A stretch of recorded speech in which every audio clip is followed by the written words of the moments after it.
మరి ఆరుద్ర నక్షత్రానికి 2026లో ఏ విధంగా కనబడుతుంది? వాళ్ళు ఎలాంటి విషయాల్లో జాగ్రత్తగా ఉండాలి? గ్రహాల యొక్క ట్రాన్సిట్ వల్ల ఎప్పుడెప్పుడు ఎలా ఉంటుంది మనం చూస్తే కనుక ఆరుద్ర పవాళ మేకము అంటారండి. అంటే ఆరుద్ర నక్షత్రం పగడము యొక్క ఆకృతిలో కనబడుతుంది అని అర్థం అనమాట. ఆరుద్ర నక్షత్రం ఎవరి నక్షత్రం అంటే శివుడి యొక్క నక్షత్రం, మహాదేవుడి యొక్క నక్షత్రం అండి. ఆరుద్ర నక్షత్రానికి అధిపతి ఎవరు అంటే గ్రహాల్లో రాహు. అదేవిధంగా రాష్ట్రాధిపతి ఎవరంటే బుధుడు. ఇక్కడ బుధ, రాహు, శివుడు ఈ ముగ్గురు కూడా కాంబినేషన్ అండి. ఆరుద్ర నక్షత్రంలో 4వ పాదంలో ఎవరు జన్మించినా తల్లికి దోషం ఉంటుంది. ఆ జన్మించినటువంటి శిశువు యొక్క తల్లికి ఖచ్చితంగా దోషం ఉంటుంది. అయితే ఇక్కడ ఆరుద్ర నక్షత్రం కోసం ఏం చెప్పింది అంటే శాస్త్రము చాలా తెలివైన వాళ్ళండి, అచీవర్స్ అనమాట, ఇంటలెక్చువల్ పీపుల్. కళ్ళతో ఎదుటి వ్యక్తులు ఏం అనుకుంటున్నారో ఏం ఆలోచిస్తున్నారో పసికట్టగలిగేటువంటి తెలివితేటలు కానీ ఆ యొక్క విజ్ఞత కానీ చాలా ఎక్కువగా ఉంటాయి. అంటే ఇలాంటి వాళ్ళు జనరల్లీ సిఐడి కానీ, ఎన్ఐఏ కానీ, ఆర్మీ కానీ ఇలాంటి విషయాల్లో చాలా బాగా రాణిస్తారు. అండ్ స్టాక్ మార్కెట్ కానీ, షేర్ మార్కెట్ కానీ, ట్రేడింగ్లో కూడా ఆరుద్ర నక్షత్రం వాళ్ళు చాలా చాలా బాగా రాణిస్తారండి. ఎందుకంటే బుధ రాహుల యొక్క కలయిక అపారమైన తెలివితేటలు, కూర్చుని సంపాదించగలిగేటువంటి కెపాసిటీ ఉంటుంది, మల్టిపుల్ సోర్స్ ఇన్కమ్ సంపాదించగలిగేటువంటి కెపాసిటీ ఉంటుంది. మెజారిటీ ఆఫ్ ఆరుద్ర నక్షత్రం పీపుల్ విమెన్కి marital లైఫ్లో ఇబ్బందులు అనేటువంటివి ఉంటాయి. marital లైఫ్లో ఇబ్బందులు అని చెప్పడం కన్నా మ్యారేజ్కి అండ్ కెరీర్కి కూడా చాలా ఇంటర్లింక్ కనబడుతూ ఉంటుంది. బేసికల్లీ మీది ఆరుద్ర నక్షత్రం అయితే మీకు కూడా అదే జరిగే ఉంటుంది. ఎందుకంటే 7th and 10th లార్డ్ గురువు కాబట్టి ఫైనాన్షియల్ మ్యాటర్స్లో కానీ, పరువుకి పేరుకి సంబంధించిన విషయాల్లో కానీ, మ్యారేజ్ అండ్ కెరీర్ రెండూ కూడా చాలా ఇంటర్లింక్ అవ్వడం అనేటువంటిది ఖచ్చితంగా మీరు చూస్తారు. సో ఇక్కడ ఏంటి అంటే మెజారిటీ ఆఫ్ పీపుల్కి 2 మ్యారేజెస్ అయినా సరే ఆశ్చర్యపడక్కర్లేదండి. అందరికీ అని కాదు, పర్సనల్ చార్ట్లో దోషం ఉంటే మాత్రం ఖచ్చితంగా అది కనబడుతూ ఉంటుంది. సో ఇక్కడ ఆరుద్ర నక్షత్రం వాళ్ళ యొక్క చార్ట్ ఒకసారి మనం గమనిస్తే ఒరిజినల్ ఫస్ట్ లార్డ్ ఎవరు అంటే బుధుడు అండి. దీనివల్ల ఏంటంటే మంచి తెలివితేటలు ఉంటాయి, డీసెంట్ అండ్ రిజర్వ్డ్ పర్సన్స్గా జీవితంలో ఉంటారు అని చెప్పచ్చు. బట్ కోపము అనేటువంటిది ఉంటుంది. అంటే కొన్ని సందర్భాల్లో ఈగో, అంటే ఈ మూర్ఖంగా ఆలోచించడం, అనుకున్నదే జరగాలి అనేటువంటి ఒక పట్టుదల చాలా ఎక్కువగా ఉంటుంది అని చెప్పచ్చు. ద ఒరిజినల్ సెకండ్ లార్డ్ ఎవరు అంటే చంద్రుడు అండి. ఫైనాన్షియల్ ప్రాబ్లమ్స్ అనేటువంటివి ఎక్కువగానే చూస్తారు. ఫైనాన్షియల్ ప్రాబ్లమ్స్ అనడం కంటే వచ్చినటువంటి సంపాదించుకున్న డబ్బు నిలబెట్టుకోలేకపోవడం, విపరీతంగా ఖర్చులవడాన్ని ఎక్కువగా వీళ్ళు ఫేస్ చేస్తారు అని చెప్పచ్చు. The original third lord Ravi అండి. రవి ఎప్పుడైతే థర్డ్ లార్డ్ అవుతారో పట్టుదల, కసి, కృషి, లేకపోతే ఈ మోటివేషన్, డెడికేషన్ ఇవన్నీ కూడా చాలా ఎక్కువ ఉంటాయండి. ఫైర్ బ్రాండ్లో ఉంటారు. అయితే 2-3 ఇళ్ళు కట్టుకోవడం కానీ, లేకపోతే మదర్ లవ్ అనేటువంటిది చాలా బాగుంటుంది.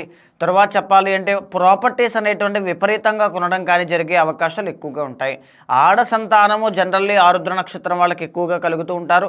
5th లార్డ్ శుక్రుడు కాబట్టి 5th and 12th లార్డ్ ఎప్పుడైతే శుక్రుడు అయ్యారో ఇక్కడ జనరల్లీ డబ్బు విపరీతంగా లగ్జరీ ఎక్స్పెన్సెస్ కోసం కానీ లేకపోతే విపరీతంగా డబ్బులు ఖర్చు అవ్వడం అనేటువంటిది జరిగే అవకాశాలు ఎక్కువగా కనబడుతూ ఉంటాయి. చాలా చాలా కేర్ఫుల్గా ఈ విషయంలో మాత్రం జాగ్రత్తగా ఉండాలి.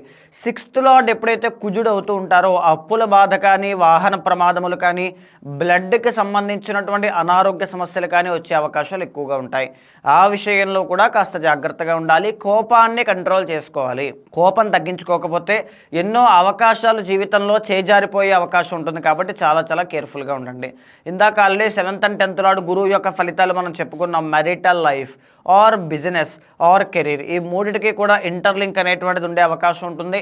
సో ఖచ్చితంగా మ్యారేజ్ చేసుకునేటప్పుడు పర్టికులర్ జాతకాలకి సంబంధించినటువంటి ఆ యొక్క యోగాలు ఏ విధంగా ఉన్నాయో చూసిన తర్వాత మాత్రమే చేసుకోండి. అది మీకు చాలా మంచి చేస్తుంది. 8th and 9th లార్డ్ ఎవరు అంటే శని అండి. జనరల్లీ మీకు ఈ డార్క్ సైన్సెస్ అనమాట, లేకపోతే పూజల మీద బాగా అవగాహన ఉండడం కానీ, ఆస్ట్రాలజీ మీద బాగా నేర్చుకోవాలని ఆసక్తి ఉండడం కానీ, హిస్టరీ తెలుసుకోవాలి, రామాయణంలో ఆ డీప్ రూట్స్లో అది ఎలా ఎందుకు జరిగింది, భగవంతుడు ఈ సృష్టి ఎలా జన్మించింది, ఇవన్నీ కూడా ఆలోచించి తెలుసుకోవాలని జిజ్ఞాస చాలా ఎక్కువగా ఉండే అవకాశాలు ఎక్కువగా ఉంటాయి. మేజర్లీ చెప్పాలి అంటే ఆరుద్ర నక్షత్రం వాళ్ళు అదృష్టవంతులు. స్పిరిచువాలిటీ, మెటీరియలిస్టిక్ థింగ్స్, తెలివితేటలు, డబ్బు అన్నీ ఉంటాయి.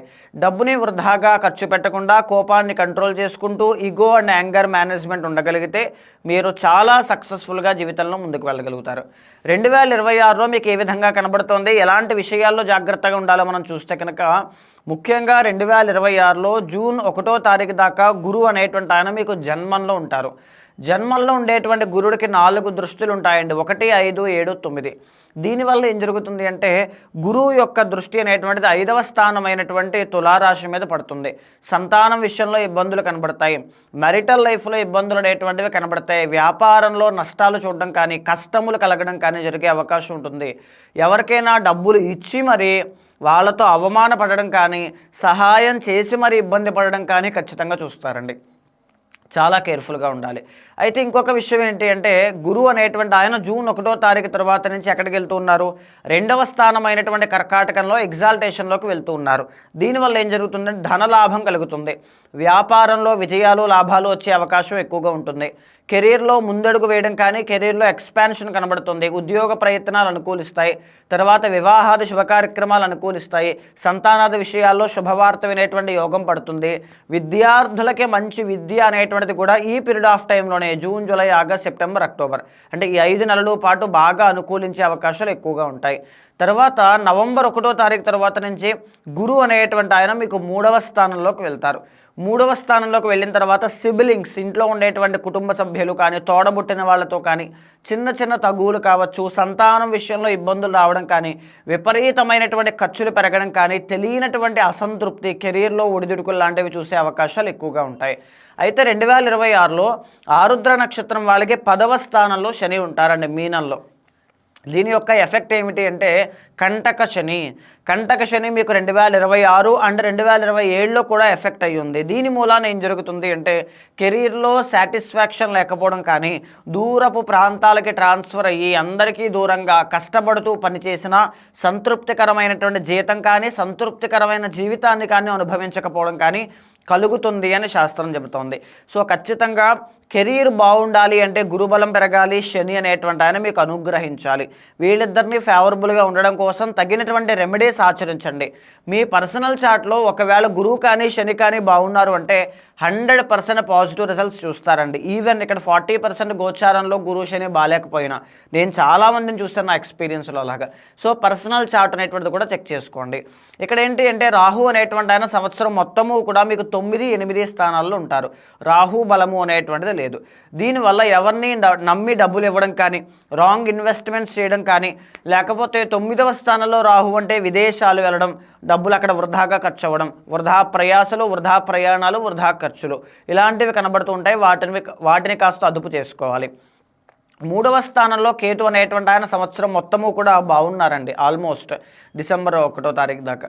సో దీనివల్ల ఏంటి అంటే మానసిక స్థైర్యము అనేటువంటిది మాత్రం కోల్పోరు. ఎన్ని వచ్చినా ఏది జరిగినా నేను నిలబడగలను, నేను చెయ్యగలను అనే కాన్ఫిడెన్స్ మాత్రం ఎక్కడికి పోదు. అది చాలా బాగుంటుంది. అదే మీకు ఉన్నటువంటి బలం అండి ఈ సంవత్సరం. అయితే మేజర్లీ ఆరుద్ర నక్షత్రం యొక్క క్యారెక్టరిస్టిక్స్ అండ్ ట్రైట్స్ అన్నీ కూడా మరికొన్ని రోజుల్లో మన ఛానల్లో డీటెయిల్డ్ ఇన్ఫర్మేషన్తో వాళ్ళకి ఏ ఆరోగ్య సమస్యలు కానీ ఏ కెరీర్లో బాగా రాణిస్తారని కానీ 4 పాదం వాళ్ళకి ఎలా ఉండబోతుందని కానీ డీటెయిల్డ్గా చెప్పుకునే ప్రయత్నం చేద్దాం. అంత సమయం లేదు కాబట్టి 2026తో కూడా కలిపి చెప్పాలి కాబట్టి చెప్పాను ఇలాగా. సో ఎలా అనిపించింది ఏంటో ఒకసారి కమెంట్ చేయండి. ఏదైనా ఆస్పెక్ట్స్ అది సంతానము కానీ పెళ్ళి కానీ ఇలాంటిది ఏదైనా మిస్ అయ్యి ఉంటే అది కూడా కమెంట్ రూపంలో తెలియజేయండి. ఖచ్చితంగా ఇన్ఫర్మేషన్ మీకు ఇచ్చే ప్రయత్నం చేస్తాను. సో చూసారు కదండి, నక్షత్రం కోసం నేను ఇచ్చినటువంటి ప్రొడక్షన్స్ కానీ క్యారెక్టరిస్టిక్స్ కానీ ఇవన్నీ కూడా పర్సనల్ చార్ట్ అనేటువంటిది చాలా ముఖ్యమైనటువంటిది. కర్మానుసారేణ బుద్ధిహి అన్నట్టుగా ఇప్పుడు ఏం ఆలోచిస్తున్నారు, ఏం చేయాలనుకుంటున్నారు, జీవితంలో ఎటు వెళ్తున్నారు అనేటువంటిది కూడా పర్సనల్ చార్ట్లో ఉంటుంది. నాతో జాతకం చెప్పించుకోవాలని కానీ వ్యక్తిగత జాతకం పర్సనల్ చార్ట్ చూపించుకోవాలని కానీ ఉన్నప్పుడు ఖచ్చితంగా మీకు కింద కనిపించే నెంబర్కి కాల్ చేస్తే మా వాళ్ళు మీకు పూర్తి వివరాలు అందిస్తారు. మీ జాతకాన్ని చూసిన తర్వాత గోచారంతో సమన్వయం చేస్తూ ఏదైనా దోషాలుంటే శాంతి పరిహారములు ఆచరింపజేసి భగవత్ అనుగ్రహం కలిగేలా చేస్తాను.